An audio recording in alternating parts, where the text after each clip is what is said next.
आज का हमारा विषय है एमाइल दुर्खाइम। जन्म 15 अप्रैल 1858 में हुआ, फ्रांस में हुआ।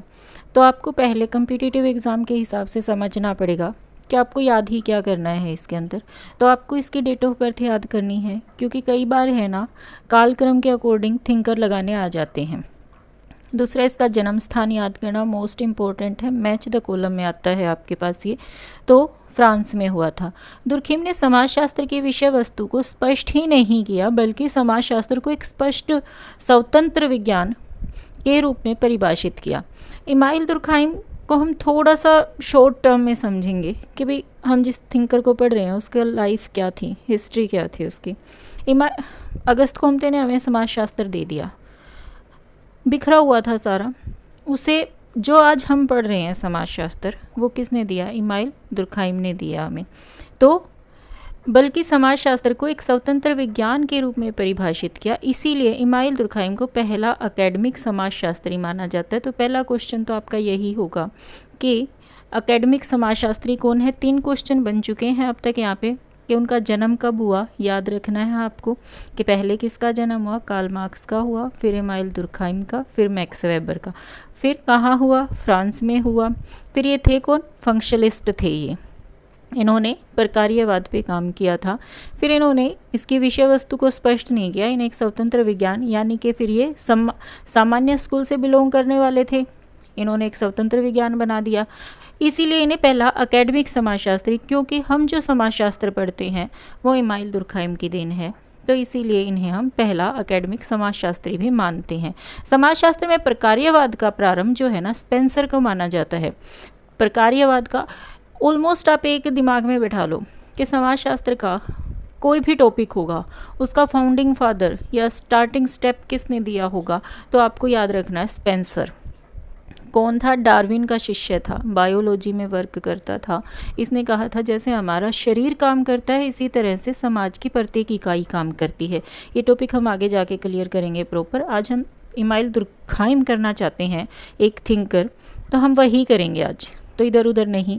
जो इन पेजों में और जो इस क्लास में पढ़ाया जाएगा, आपको वो हर लाइन याद करनी है जो यहाँ पे लिखी हुई है। हर लाइन एक क्वेश्चन है माना, किंतु इसे एक वैज्ञानिक रूप में प्रतिष्ठित करने का भी श्रेय दुर्खिम को जाता है। अब अगर ये पूछ लिया जाए कि प्रकार्यवाद का प्रारंभ किसने किया, तो स्पेंसर ने, और प्रकार्यवाद को वैज्ञानिक रूप किसने दिया, तो एमाइल दुर्खाइम ने दिया था। उन्होंने अपनी रचना the division of labour in society 1893 तथा the rules of sociological method 1895 में प्रकार्यवाद की विवेचना की थी। इन्होंने ये 2 बुक्स लिखी थी, इनमें इन्होंने प्रकार्यवाद के बारे में डिस्कशन किया, बात की थी। तो आपसे क्वेश्चन पूछ लिया जाए कि प्रकार्यवाद की विवेचना कहाँ, कौन सी बुक में की थी एमाइल दुर्खाइम ने, तो आपको इन 2 बुक्स का नाम विद सन डेट याद रखना है। दुर्खिम के अनुसार प्रकार्यवाद का अर्थ किसी भी इकाई द्वारा उससे संबंधित व्यवस्था को बनाए रखने में दिए जाने वाला योगदान।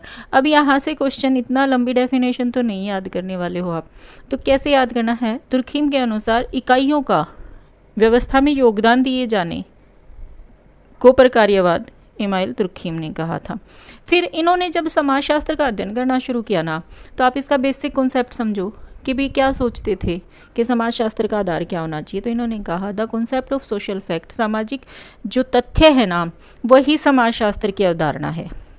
कुछ चीज़ें ऐसी होंगी जो मैं ड्यूरिंग द लेक्चर बोलूँगी, वो आपको एक पेन और पेज पे लिख लेनी है ताकि आप अपने नोट्स में ऐड कर पाओ।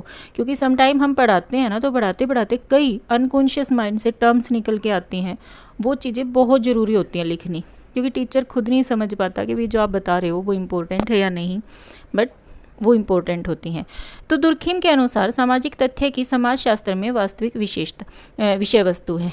तो इन्होंने कहा सामाजिक तथ्य ही है ना समाजशास्त्र की वास्तविक विषय वस्तु है।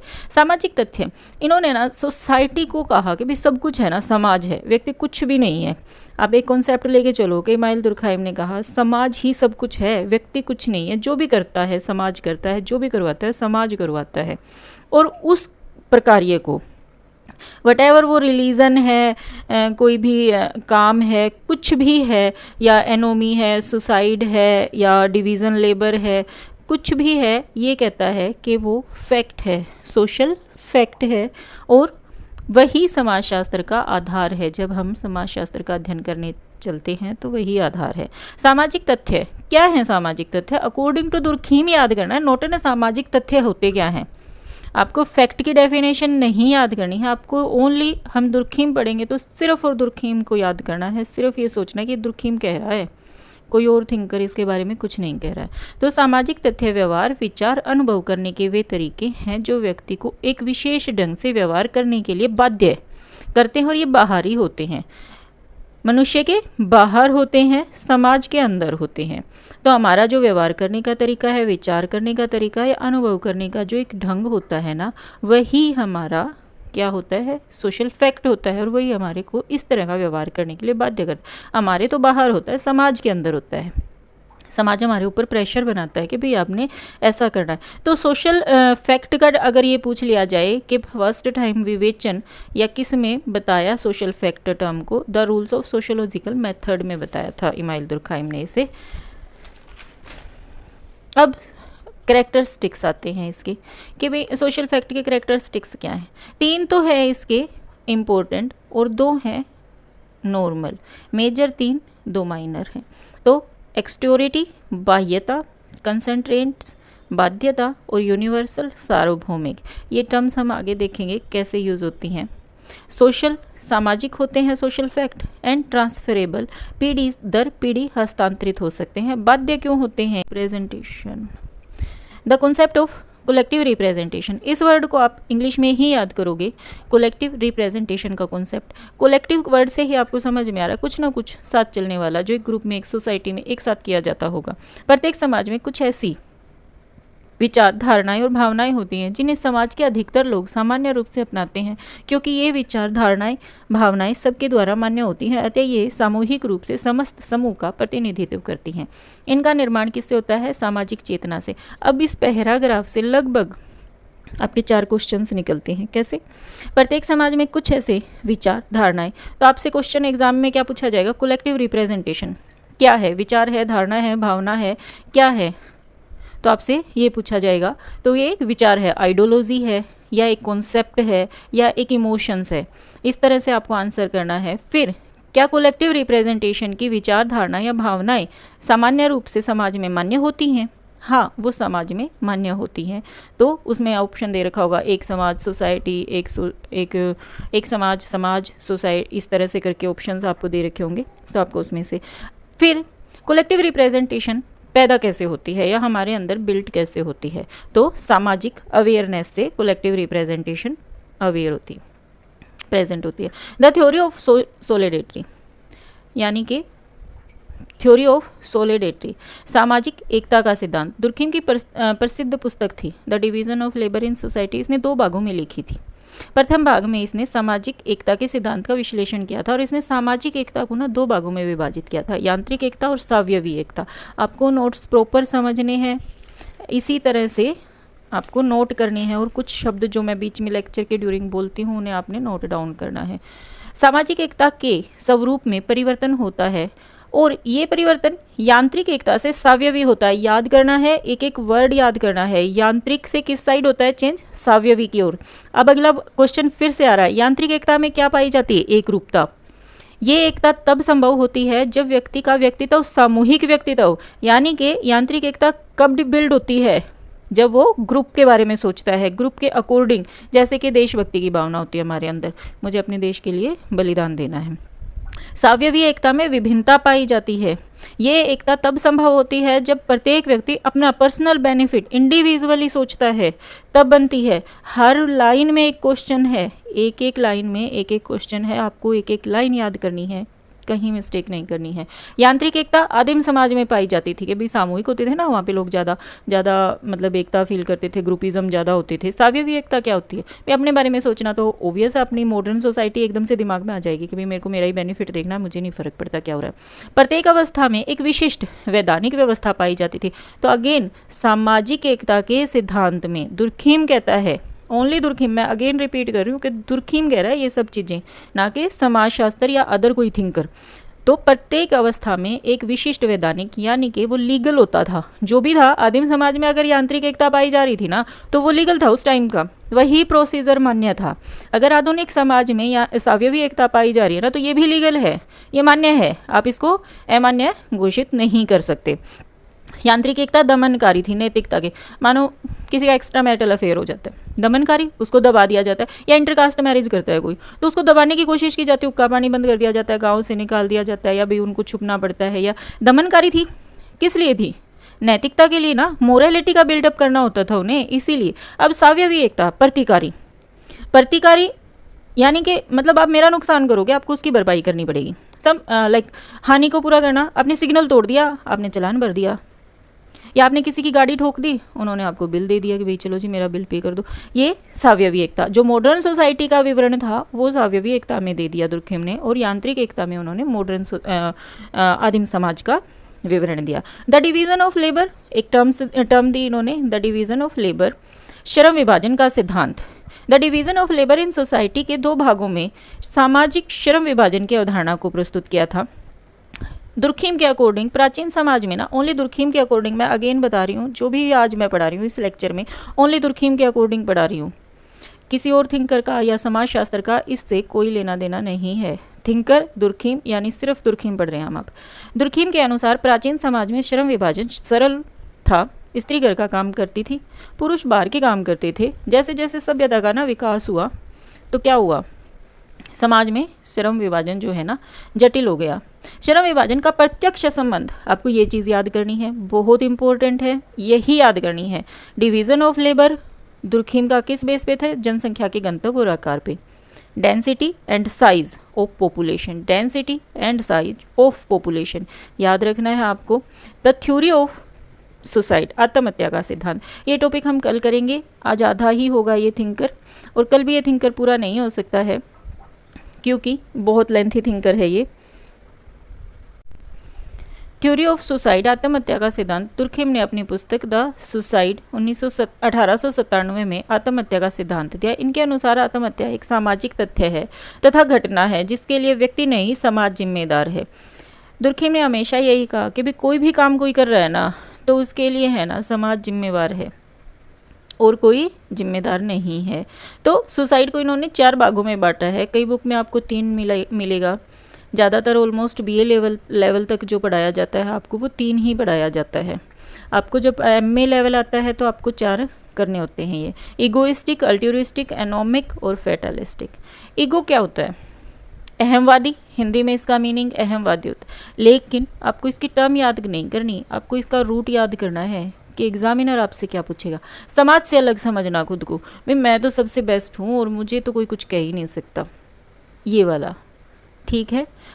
प्रारथवादी, अल्ट्यूरिस्टिक, प्रारथवादी जो समाज के हित के लिए बलिदान दे देते हैं, लाइक भाई सती प्रथा हुआ, बलिदान हुआ, जो ये दहेज के लिए जो मारा जाता है वो ईगोइस्टिक होते हैं लड़कियाँ, ईगोइस्टिक उसको सुसाइड बोलते हैं कि भाई मेरे साथ ऐसे कैसे हो सकता है तो मैं सुसाइड कर रही हूँ, वो ईगोइस्टिक होती है। बट अल्ट्यूरिस्टिक सती प्रथा या सैनिक जो अपने आप को देश के लिए निछावर कर देता है वो। विसंगति, आकस्मिक कोई परिवर्तन आ जाना, जैसे भी कहीं इकोनॉमी एकदम से डाउन आ जाए या बैंक करप्ट हो जाओ या आपको बहुत ज़्यादा लॉस हो जाए, अब बहुत ही ज़्यादा मतलब विसंगत, मतलब नॉर्मलेस हो जाओ, ऐसे कैसे कर दिया, ऐसे कैसे हो सकता है, मैं ये वो, that is your anomic. Fatalistic, भाग्यवादी, जब कठोर, बहुत ज़्यादा कठोर नियम हो जाएं और आप ये सोचो मेरी तो किस्मत में ये लिखा था, मुझे तो मरना ही है और मेरी तो किस्मत में ही लिखा है, मैं नहीं कर रहा, समाज मुझे ये बता रहा है कि भाई मेरी तो किस्मत में ही लिखा हुआ है। ये हैं, आपको इनके नाम याद करने हैं, साथ में इनका बेसिक रूट याद करना है। नीचे वाला समाज से अलग समझना, समाज के हित में आकस्मिक परिवर्तन या कठोर नियम, ये आपको समझने हैं, करने हैं ये आपने। फिर है सोशल थ्योरी ऑफ रिलीजन, धर्म का समाजशास्त्रीय सिद्धांत, elementary forms of the religion में दिया था इन्होंने 1912 में। दुर्खिम ने, अब यहाँ से हर लाइन में एक क्वेश्चन है, मैं फिर बोल रही हूँ नोट्स के हर लाइन में एक क्वेश्चन है, कहीं मिस्टेक करोगे वो आपका फॉल्ट होगा, मैं साथ बता रही हूँ हर बात। दुर्खिम ने टाइलर के आतंकवाद, पहला क्वेश्चन टाइलर का आतंकवाद, मैक्स मुलर का प्रकृतिवाद यानी कि नेचुरलिज्म मैक्स मुलर का, और फ्रेजर का धर्म के सिद्धांत, 3 हो गए क्वेश्चन। फिर की आलोचना की और प्रत्येक धर्म का आधार समाज को माना। फोर्थ क्वेश्चन, धर्म का आधार क्या माना? समाज को माना। कहा कि स्वर्ग का समाज महिमा मंडित समाज है, मात्र काल्पनिक है। फोर्थ क्वेश्चन हो, फिफ्थ क्वेश्चन हो गया कि क्या माना था? महिमा मंडित माना था कि जो समाज है वो। अब आगे है, दुर्खेम ने सामाजिक जीवन के विषय वस्तु और घटनाओं को दो भागों में बांटा, पवित्र और अपवित्र। दो घटनाओं में बांटा, पवित्र और अपवित्र। दुर्खेम ने ऑस्ट्रेलिया की अरुंटा जनजाति पर विस्तृत अध्ययन प्रस्तुत किया। Again question. दुर्खेम के अनुसार टोटमवाद के कारण पवित्र और अपवित्र में भेद करने की भावना उत्पन्न होती है। जो टोटम क्या होता है समाजशास्त्र के अकॉर्डिंग? टोटम होता है जो सिंबल्स होते हैं, जैसे हम गाय का सींग या गाय की मूर्ति या किसी चिड़िया का, पेड़ का, जो आदिम समाज में पूजा वगैरह की जाती थी, योनि की, लिंग की, तो वो क्या होते थे? आपके टोटम्स होते थे, उन्हें हम टोटम बोलते हैं प्राचीन। और सबसे पुराना धर्म भी हमारे समाज का टोटम ही है। तो पवित्र और अपवित्र में भेद करने की भावना उत्पन्न हुई, इसीलिए टोटम को सभी धर्मों का प्राथमिक, प्राचीन और सबसे साधारण रूप का धर्म माना जाता है। एंड इसने धर्म को एक फंक्शन बोला था। दुर्खेम ने धर्म को एक फंक्शन बोला था, भाई किया जाने वाला कार्य है। द कॉन्सेप्ट ऑफ एनोमी, इतना लंबा चौड़ा आप पढ़ोगे पैराग्राफ, तो आप पढ़ लेना याद करने के लिए। अच्छा है कि भी दुर्खेम ने विसंगति समाज को उत्तरदायी माना है। शुरू से हम सुन रहे हैं पूरे लेक्चर में कि समाज को ही सब कुछ मानता था। सामाजिक प्राणी के रूप में इसकी कुछ आवश्यकताएं होती है। जब व्यक्ति की वो आवश्यकताएं पूरी नहीं होती तो वो निराशा या असंतोष की भावना में आ जाता है और जो हमारे समाज के नियम, आदर्श और मूल्य हैं उन्हें अस्वीकार कर देता है। इतना लंबा कोई एग्जामिनर नहीं पूछने वाला, सिर्फ पूछेगा एनोमी की जो धारणा है या अवधारणा है वो किस कारण से आती है अकॉर्डिंग टू दुर्खेम। तो नॉर्मलेस, आपको इंग्लिश में याद रखना है, नॉर्मलेस हो जाना, यानी कि नियमहीनता के कारण व्यक्ति में विसंगति आती है कि मुझे ये सारे नियम फॉलो नहीं करने हैं और मुझे सोसाइटी नहीं चाहिए, तब आती है विसंगति। फिर है, दुर्खेम ने सोसाइटी को चार भागों में बांटा था। Simple segmental society, simple poly segmental society, single compound poly segmental society, double compound poly segmental society. Then है दुर्खेम ने, हाँ, एनोमी के कॉन्सेप्ट में एक चीज़ हमेशा याद रखना, अगर इसका फाउंडर पूछा जाएगा तो आप दुर्खेम दोगे, और अगर इसको विकसित किसने किया तो आप क्या दोगे? आर.के. मर्टन का नाम दोगे। इसमें ये बात याद रखने वाली है आपकी। दुर्खेम ने समाज को स्वनिर्भर निर्धारित के रूप में, यानी कि सुई जेनेरियस, हिंदी में नहीं, आपको इसका नाम इंग्लिश में ही याद करना है, सुई जेनरियस समाज बोला था। आपके नीचे एक नोट दे रखा है, topic note complete.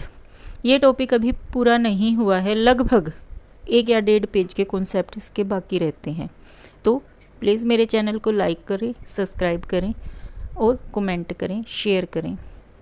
Thank you. अगर मेरा पढ़ाना आपको अच्छा लगे तो प्लीज़ एक कमेंट या एक लाइक ज़रूर छोड़े। मेरे चैनल का नाम है sociology in the learning club. आपको कोई भी चीज़ की, किसी भी नोट्स की कोई कमी नहीं होगी अगर आप मेरे चैनल को सब्सक्राइब करते हैं। अगर आप सब्सक्राइब नहीं करेंगे तो नोटिफिकेशन नहीं आएगा मेरी वीडियोज़ का। तो प्लीज़ सब्सक्राइब और शेयर करें, कमेंट डेफिनेटली करें, क्योंकि कमेंट से मुझे पता चलेगा कि भाई मैंने अच्छा पढ़ाया है या नहीं पढ़ाया, या मेरे नोट्स आपके लिए वैल्यूएबल है या नहीं है। अदरवाइज़ मैं पढ़ा